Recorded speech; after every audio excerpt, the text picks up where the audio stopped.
Jedan od najtalentiranijih nogometnih gasarbajtera Ivan Rakitić jednako je zanimljiv i van terena.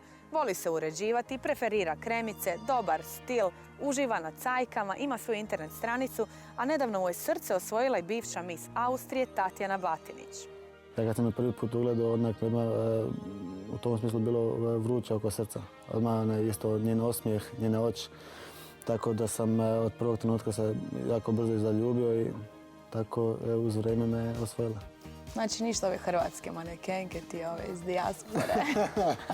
Pa ne, ja to nisam mogao odlučiti, tako mi je došlo. Upoznao sam i preko jednog zajedničkog prijatelja. Tako da smo došli u kontakt i kasnije se našli jednom, našli se drugi put i opalo u tom smislu.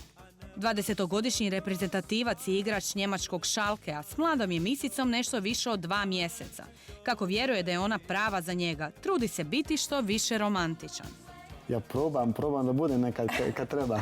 Evo, koju si napravio neku romantičnu gestu zadnju? Zadnju što sam napravio? Napravili smo lijepo zajedno večer. Lijepo smo upalili neke svijeće. Sjeli lijepo za sto i pomolili se Bogu i tako da je bilo. To je bilo sad, ja mislim, na kraju najviše romantično. Jesi ljubomoran? Pa dobro, mislim, ja sam ljubomoran. Mislim da neka ljubomora isto mora biti tu, da i partner isto primijeti da nam je stalo do nje i sve to. Ali ja mislim da nisam pretjeran. 2 godine starija Tatjana inače je studentica novinarstva koja u slobodno vrijeme predaje vjeronauk. No uz faks i Rakitića i dalje stigne raditi kao uspješan model. Jesi ti ovako onaj nekakav staromodan tip koji ne da curi da radi? Ili ti paše evo da je uspješna i da je dobar model? Šta znači staromodan? To meni nije toliko stara moda, mislim da je to dobra moda. A dobra? Mislim, uvijek meni isto drago za nju, pošto ona voli da radi, hoće uvijek nešto da radi i zato meni to je, mislim, za svaku ženu to dobro nešto da radi, nego da samo sjedi u kući. Ali sigurno će doći nekad to vrijeme gdje će isto u tom smislu biti kuća prvo mjesto.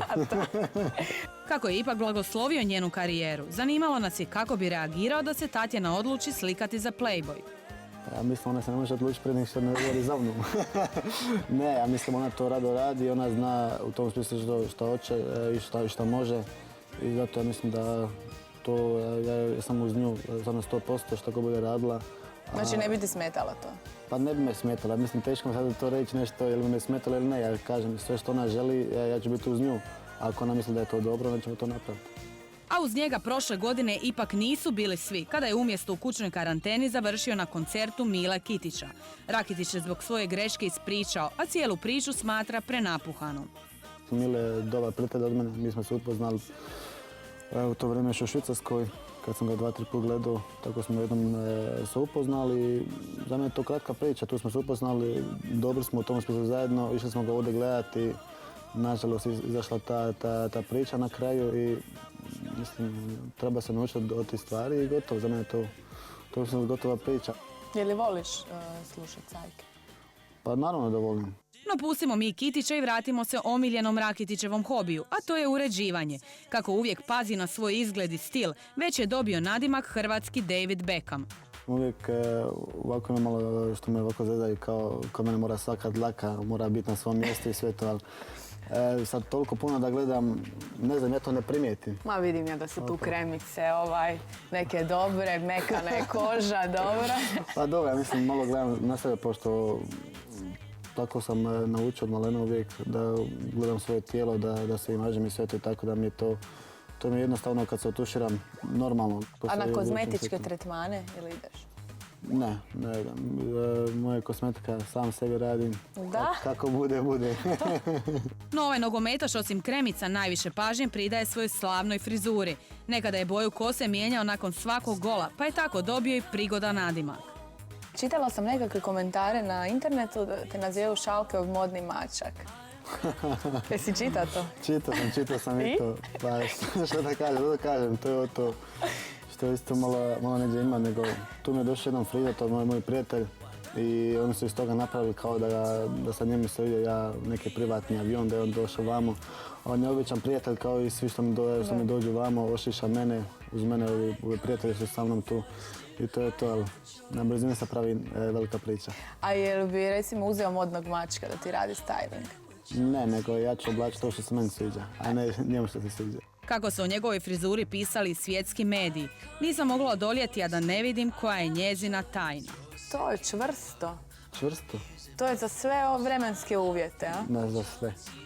Pada snijeg, puše vjetar, pada kiša, sunce. Sve, a? Frizura stoji. Stvarno si ti to dobro učvrstio. Vidiš? Ali čini se ti je malo počeo otpadati. Nemoj o tome. Nemoj o tome. Je li je? Sam Riskantno. dotaknula bolnu te. Riskantno mi pričati o tome, ali... Zašto? Je li to od Vlajha?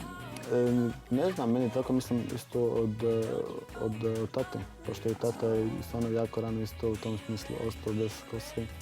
A i stariji brat već lagano ide na kraj, ono češlja naprijed, guje naprijed.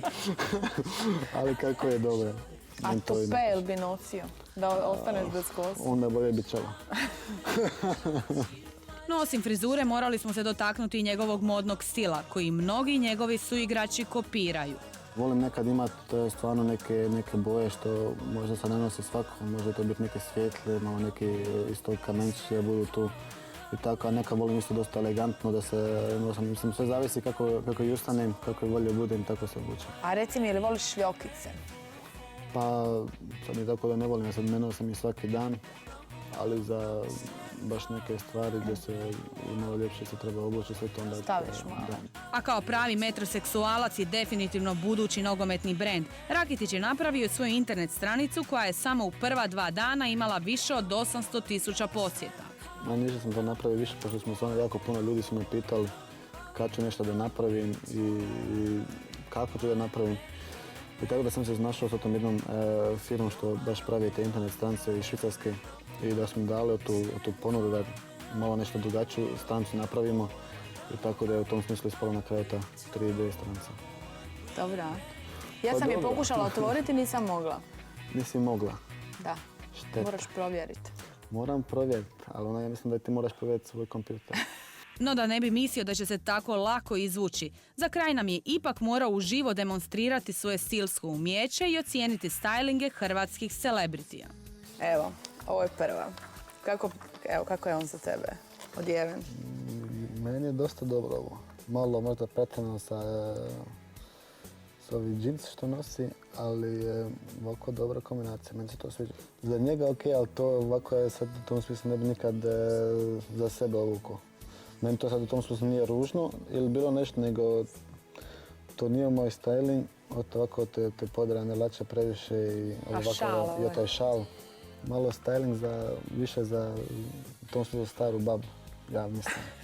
Malo nešto starije, u tom smislu malo neka klasika. Ili je više voliš vidjeti ovako zatvoreno ili kad je malo otvorenije? Pa malo kad je otvorenija, pošto ja mislim da ima isto baš za te oči, za te naočale, mislim malo pretjerano.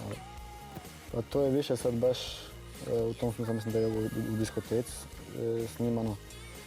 Da je baš outfit više za to sad nije, ona tim outfitom sigurno nije išla u diskoteku ili bilo nešto. Možda malo i pretjerano već. Mislim, ona ima sad u tom smislu ima to tijelo da ko nešto nosi, ali za mene je to malo više pretjerano. Pa dobro, malo cipele, ne pare sa tom jaknom, ali opet, za mene je to lijepa kombinacija i da je dobro pala se. Voli malo pokazati i da se ima nekad. Opet, ali ovo opet isto već malo ide malo na previše. Previše isto ovo kaiš, malo pretjerano. Nakon ovoga jedino što možemo reći da nije nogometaš, pokorio bi on sve naše stiliste. Kako nas je svom jednostavnošću svakako ostavio bez teksta, našeg smo Rakitića pustili da sam pozdravi gledatelje svoje omiljene emisije. Šta da kažem, i dalje Možeš gledajte. otpjevat nešto od Mile Kitića. A, neće moći. Možda drugi put. A ne, ništa, samo da pozdravim sve ljude što gledaju isto Red Carpet. Meni je jako drago što se isto prati isto moja internet stranica, kao što sam već rekao. I dalje budite uz mene, budite uz nas, uz našu reprezentaciju i tako pratite dalje. Od mene velika pusa za sve i tako da se čujemo opet.